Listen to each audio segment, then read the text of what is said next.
Okay, for question 4, we're going to start by finding the mean. And this you would use for grouped data, you're multiplying the frequency by the data number, so x, in this case it's t, and then divided by the total frequency. So the first thing we do is find the midpoint of every grouping that we have in the grouped frequency table, and you can see those appearing at the top. Then we multiply by the frequency, so f times t, and this thing means that we're going to add them all together. So we are now going to add these all together, and we're arriving at your first mark, which is this number here. That's what you should be getting as the total number of minutes for all the students added together. And then we add together the total frequency, we get 200, we do the division, and we get the mean. Now, rather helpfully, we're given the sum of the frequency times t squared. And the reason that's important is that that is what we get when we add up all the times squared. So we're going to do this calculation. We're using mean, where we see x hat squared, that is the mean squared, and we put everything into this equation with our number that we're given in the question without having to do much work. We can figure it out. Next, we're using linear interpolation, so we have to create the gaps in between our groups need to be closed, and we meet them midway. So you can see those groups being closed, and I'm thinking of them as boundaries now between our groups.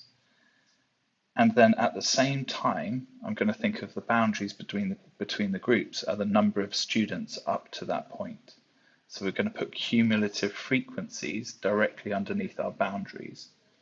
The idea is that the medians and so on are going to be part of the red numbers at the top, somewhere along that scale, and the position is going to be the number down at the bottom.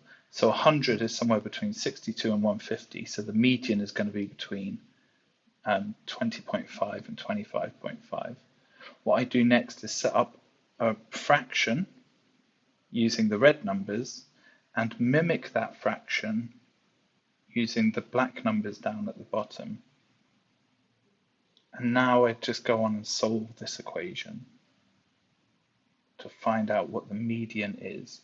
It's going to lie somewhere in between 20.5 and 25.5, but it needs to be in proportion to 100 in between the two limits it lies between. And if I do that, I will get this number coming out as 22.7, rounded to 1 dB. Okay, now we're asked to show the estimation for the lower quartile. So the lower quartile is going to happen at the 50th 50th student. You can see which group it lies in. We're going to set up the same idea, the same fraction.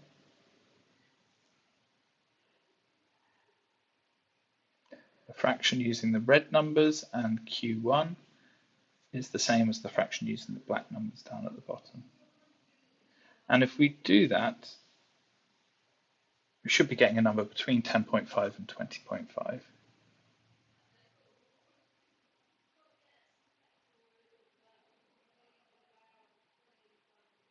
So we go 18.6. Okay, now we're asked to find the interquartile range of the distribution. We've got the lower quartile, so we have to go and find the upper quartile.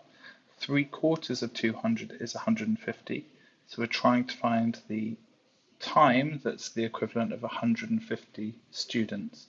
And here it's really easy because 150 is exactly on one boundary.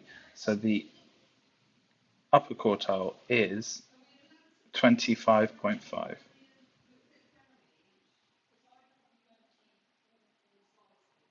And when we do the subtraction, it comes out at 6.9 minutes.